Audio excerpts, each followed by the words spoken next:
Hello everybody, RPGamer here at PAX 2013, coming at you from Pixelscopic's booth where I'm talking with Ryan. How you doing? Doing okay. We're going to be checking out Delver's Drop, which had a successful Kickstarter way back in March. Now we got to build the game in front of us. Excitement, right? Yeah, no, we're happy to be here and definitely happy to show off some new features. All right, so speaking of new features, I'm about to jump in here. Where do I go? Well, you're able to choose a class now. Right. The last time we showed this at PAX East, we only had one character class, but now we have three. In the end, there will be 7. So if you proceed to the right, there's actually a switch that you can flip to drop down into the dungeon. And, what class did I end up picking here? So that's the Gladiator. He specializes in Warhammers. So he's kind of your slower moving but heavy hitting class. Excellent. And he's actually our newest addition. This is the first time we're showing him off, so even our Kickstarter backers don't have access to him yet, but they will pretty soon. All right. Whee!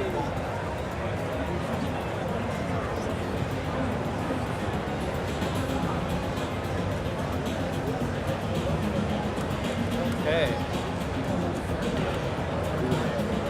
So we're also showing off totally procedural randomized dungeons now. So after the starting room, everything will be kind of randomly strung together into like a spider web of dungeon rooms with doors generated in between. So you'll have to find your way around every time.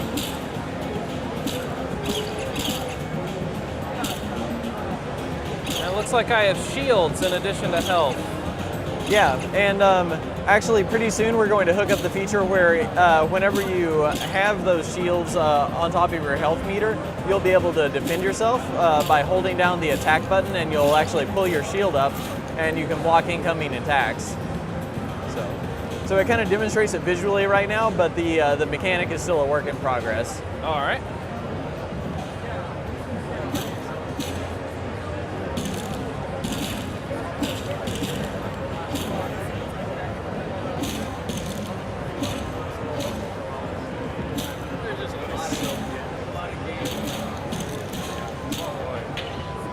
I don't think I'm very good at this game yet. Well, you're doing pretty well. Okay. You're still pretty high on life and nailing most enemies as they come at you.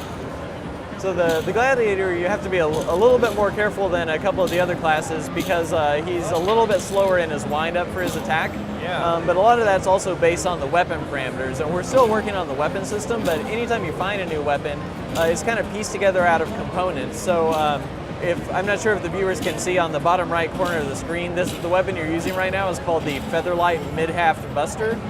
So you might actually find a Featherlight Buster or a Super Speedy Buster or all kinds of names that are kind of strung together randomly whenever the weapon is generated. And so those actually determine how fast you can swing it, how much damage it does, that sort of thing. Okay. I'm not doing so well in health now. Yeah, it looks like you're starting to run out, but if you're pretty careful, well, those spiders are kind of nasty. So. That didn't work out well.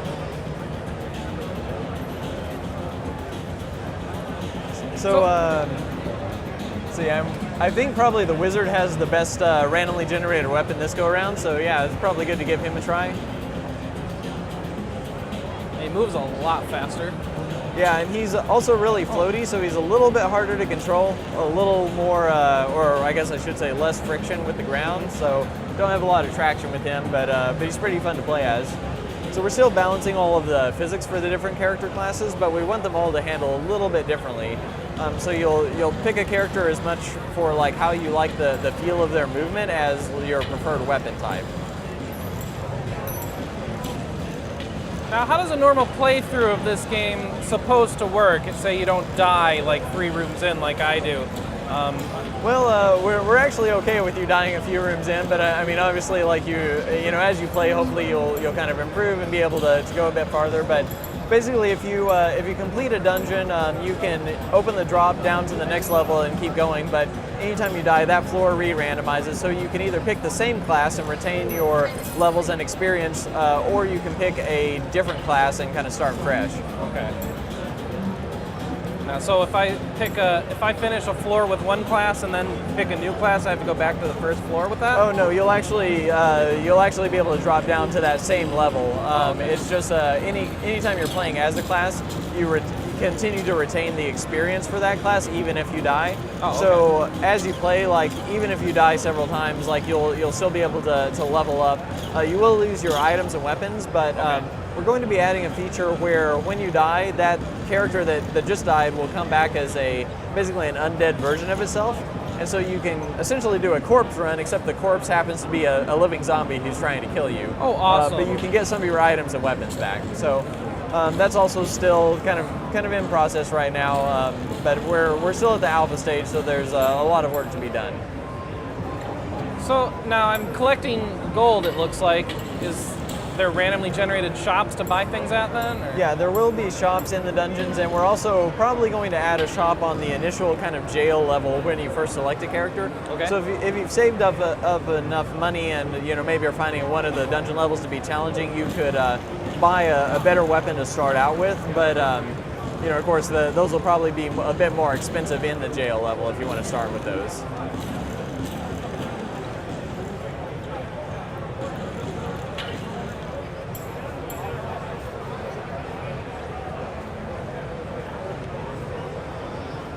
Now, is there a mapping system in here, or do I need to memorize it all?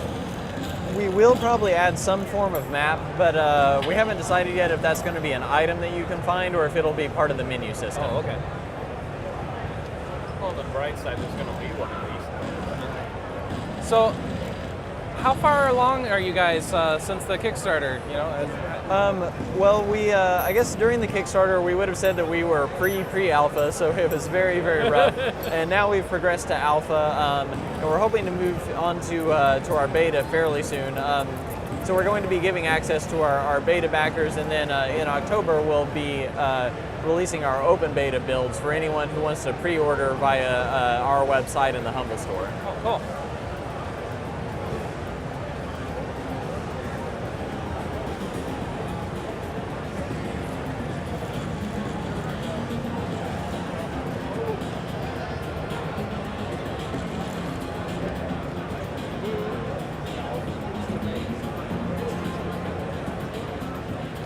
Aha. So yeah, you made it down to the second level of the dungeon, and unfortunately we're experiencing some slightly longer load times due to some new things we added, so there we go. That wasn't too bad. So what platforms are you guys hitting at launch? We will be on PC, Mac, and Linux on our initial launch in December, and then we will be adding support for iOS, Android, and Ouya a few months after that, around February or March. And we also just got greenlit on Steam just a few days ago, Awesome. so that's actually some pretty good news for us and for anyone who pre-orders or Part of that backer big batch Kickstarter. that they just put through, or? Yeah, we were in that batch. That's awesome. These zombie rats, they're nasty.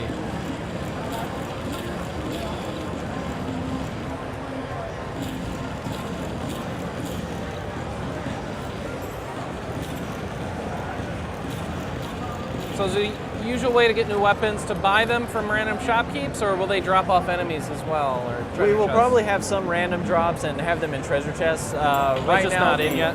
Yeah, right now the weapon spawning system is not working as expected. So, so we Okay. basically pulled it from the PAX build. Turn it off from the demo? Yeah. Awesome.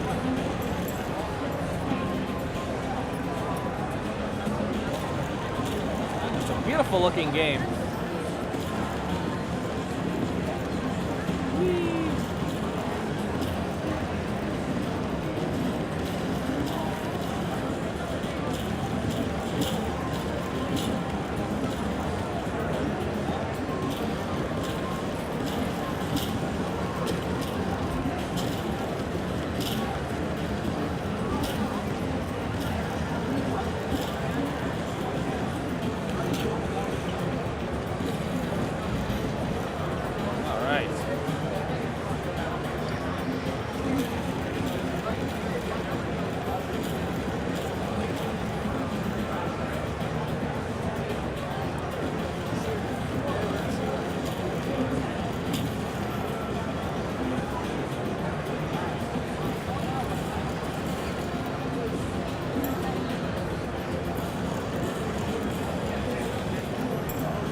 Now, is this something I want to jump down, or should I probably avoid that one? Not that one. So yeah, that you're one. doing good. Okay.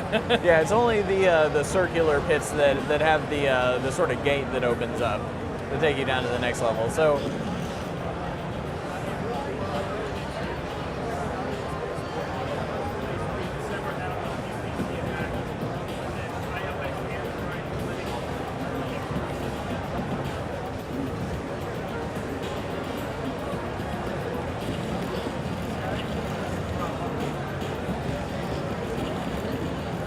So can you win Delver's Drop, or is it meant to just be played until Yeah, you die we or will have give an up? ending, and Okay. you're playing the campaign mode right now, Okay. which has the fully randomized dungeon layouts. So after 4 levels in Zone 1, you'll drop down to Zone 2, which will have a new tile set and different mechanics, puzzle elements, enemies, and so on. So there will actually be 8 zones with those 4 levels each, and we aren't revealing yet what happens when you get to the bottom, but you'll kind of find out through the story. Cool. But we'll also have what we're calling endless drop mode, which is like a pure survival mode where you just go as far as you can.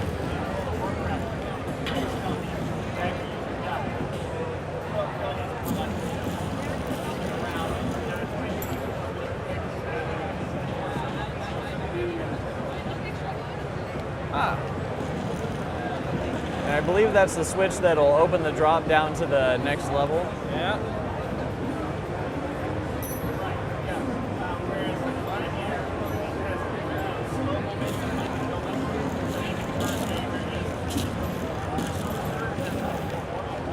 All right, Ryan, thanks for showing me through the game a little bit here.